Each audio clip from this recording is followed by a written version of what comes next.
I've got to hustle on these too, because I want to stir these in real quickly.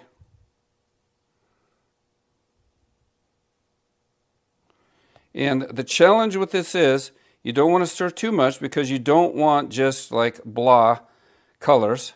You want some separation. And I could have mixed those with my,